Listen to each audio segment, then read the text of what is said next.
going on? You think you got a prayer for me, huh? We'll see. There's a button there. It doesn't start the car, but the button starts the car over there. There's no key for it. You see the button? Right here? Yeah, yeah.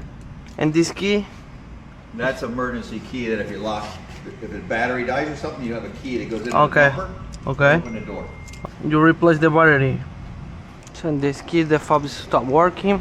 So we're gonna program a new key.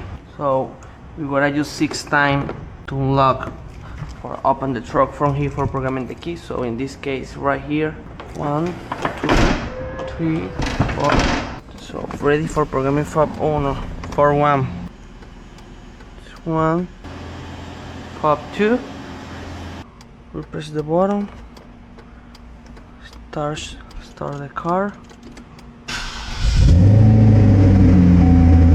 Machine complete. We program the second key too and